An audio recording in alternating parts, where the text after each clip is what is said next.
Alors je vous cache pas que j'ai eu très peur en regardant cet épisode parce que très franchement, une bonne partie de l'épisode, je me suis quand même fait un petit peu chier. Heureusement par la suite, on a upgradé et vous savez très bien pourquoi, mais on va en parler juste après le générique.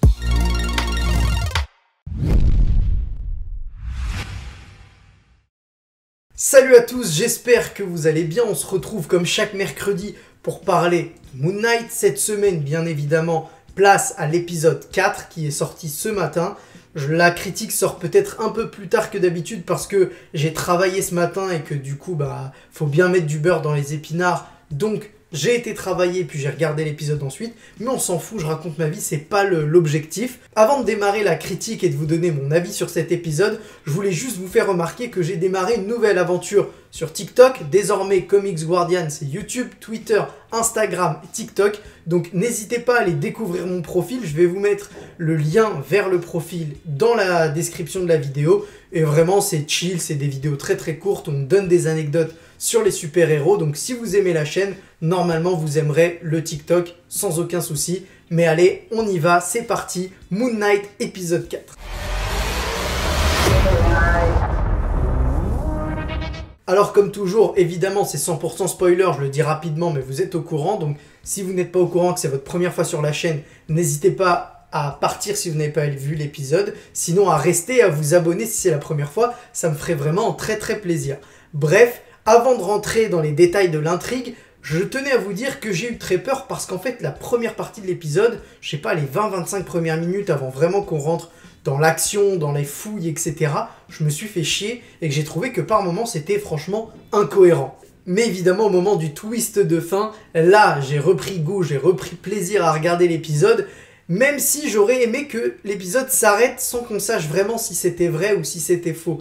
Parce que là on comprend clairement quand ils retrouvent Steven finalement, que tout ce qu'ils ont vécu, c'est vrai. Alors que j'aurais bien aimé qu'on nous laisse encore planer le doute peut-être une petite semaine pour savoir est-ce que finalement il a tout imaginé, est-ce qu'on essaye de lui faire croire qu'il a imaginé, ça aurait été très cool.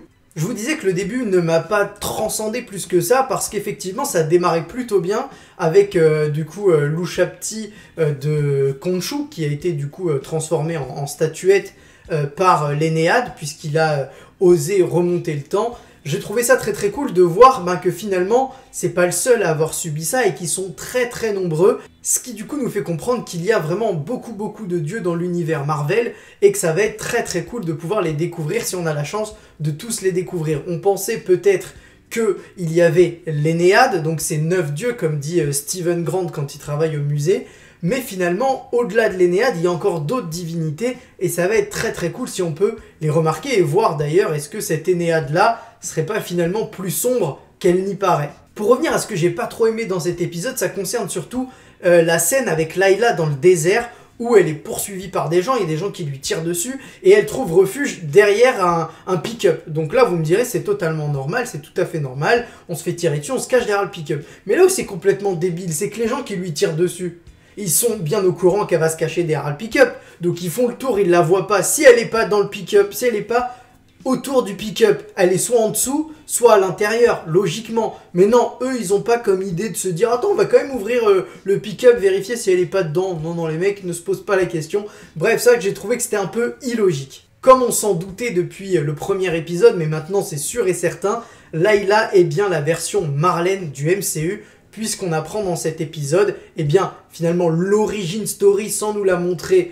de Mark Spector avec Khonshu, puisqu'il lui explique qu'il était bien parmi les gens qui ont attaqué le père de Layla, mais que lui n'y est pour rien. Il parle notamment de son compère, on va dire, qui, sans le citer, mais on comprend que c'est Bushman, et du coup, voilà, Layla est bien la version Marlène du MCU. J'ai bien aimé qu'on nous revienne sur les origines de Mark Spector, même si j'aurais bien aimé, pourquoi pas, avoir un petit flashback et se rendre compte du combat finalement quand il s'est opposé à Bushman, surtout qu'on est dans une série qu'on nous vend comme assez violente visuellement. J'aurais bien aimé voir ce combat entre Bushman et Mark Spector, ce combat finalement où Mark est laissé pour mort avant que Khonshu vienne le ressusciter mais en tout cas c'était cool d'avoir cette origin story. Une fois qu'on a quitté le désert et qu'on entre vraiment dans le tombeau, là je trouve que l'épisode devient vraiment cool. Même si j'ai une petite remarque à faire, c'est au niveau de la luminosité. Alors oui, on est dans un tombeau, on est d'accord, il fait sombre, etc. Mais, enfin, montez un petit peu la lumière, ou alors mettez, je sais pas, des torches, des trucs, parce que frérot, moi je voyais rien par moment, il y a des moments j'ai rien compris, notamment les scènes avec l'espèce de bête, ou je sais pas ce que c'est, je crois que c'est les prêtres, c'est une espèce de prêtre qui est censé du coup faire les rites de momification, et on le voit en train d'en faire un avant d'attaquer finalement Steven et Layla. Bah malheureusement moi je voyais quasiment rien, et c'est dommage. Alors effectivement ça permet peut-être de cacher si le personnage est pas ouf, mais c'est dommage parce que voilà, c'est des scènes un petit peu d'action, il n'y en a pas énormément dans cet épisode, donc ça aurait été cool de nous les montrer. Donc là aussi il y a une petite déception, mais j'ai aimé le côté vraiment Indiana Jones, le côté Benjamin Gates. Voilà, moi c'est des films qui me parlent, et du coup j'ai bien aimé ce délire là, surtout de voir que Steven est vraiment dans son élément, il est là où il a toujours voulu être, on sent qu'il est heureux. Encore grosse perte d'ailleurs d'Oscar Isaac au niveau de l'acting, que ce soit en Mark ou que ce soit en Steven Grant. Vraiment, moi j'ai adoré, même si ça m'a fait rire de se dire que pour un mec fan du coup de mythologie égyptienne, le gars est dans un tombeau et la première... Enfin, alors oui, il est là pour sauver sa vie, pour faire avancer l'intrigue et tout, mais le gars trouve le tombeau d'Alexandre le Grand, déjà il l'ouvre, et ensuite il explose carrément la momie pour aller récupérer l'Ushapti d'Amit, et je me suis dit... Dans la vraie vie, un mec qui est vraiment fan, un archéologue et tout, il aurait jamais fait ça, c'est un sacrilège. Bon là on va dire que c'est pour la série, ça sert à faire avancer l'intrigue, pourquoi pas. Et puis arrive le moment où Arthur va retrouver Mark, Steven, Layla dans le tombeau d'Amit, et où il va tirer 2 balles sur Mark Spector, qui va du coup s'écrouler dans l'eau, et là on a une espèce de délire mystique, qui s'enfonce dans l'eau, etc. pour se réveiller finalement dans un hôpital. Et c'est là où l'épisode prend une tournure vraiment très très cool, même si vous aviez lu les comics, eh bien vous vous en doutiez qu'on arriverait à ce moment-là, même dans les différents teasers qui ont pu sortir, on voyait qu'à un moment ou à un autre, il allait être dans cet hôpital, et effectivement, ceux qui ont lu le run de l'émir sur Moon Knight, ont clairement reconnu cette scène-là, le moment où Mark est enfermé dans un hôpital, et où on retrouve d'ailleurs des personnages dont on avait pu parler, notamment, j'avais fait une vidéo sur les secrets cachés de l'épisode 1, ou 2, je ne sais plus, où en fait, en gros, Arthur Harrow, il joue un docteur avec des lunettes, c'est clairement l'adaptation du docteur Emmett dans les comics, qui est une femme, et qui du coup est épaulée par les 2 autres personnages qu'on a vus en tant que policiers dans un épisode précédent, et qui là sont finalement des infirmiers comme dans le comics, et qui sont toujours là pour entourer le docteur Emmett et aider à contrôler Mark Spector. Ils sont également là. D'ailleurs j'ai beaucoup aimé qu'on nous montre au fur et à mesure tous les éléments qu'on a vus depuis le début de la série, comme pour brouiller les pistes, pour nous embrouiller.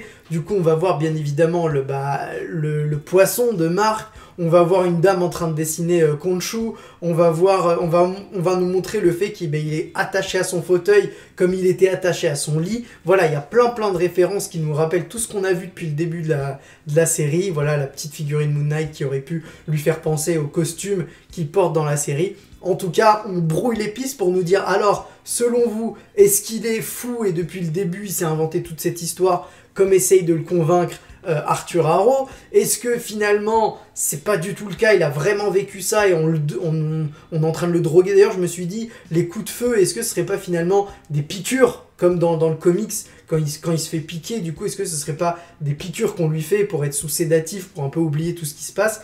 Donc voilà.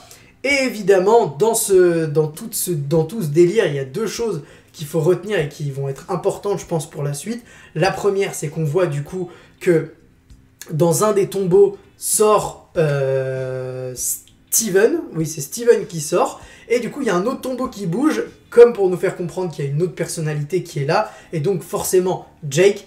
Et pour ceux qui me suivent sur Twitter, hier j'avais montré une cover d'un comics du coup, et bien sur lequel on voyait les trois personnalités. Du coup on voyait Mark, Steven et Jake qui sortaient de miroirs, comme on peut le voir dans la série où il y a souvent les 3 miroirs qui reflètent 3 personnalités. Et bien là, c'est 3 tombeaux qui pourraient s'ouvrir pour faire sortir les 3 personnalités du personnage. Donc ça, j'ai trouvé ça très cool et ça va avoir son importance pour la suite. On va forcément voir Jake un moment ou un autre, à voir à quoi il va servir, puisqu'il reste que 2 épisodes. Et enfin, on a cette apparition d'une déesse égyptienne qui, pour le coup, a l'air vraiment très très cool. Je crois que si je ne dis pas de bêtises, c'est la déesse de la fertilité. J'ai oublié son nom, mais en fait, j'ai des vagues souvenirs, mais je crois que c'est la déesse de la fertilité.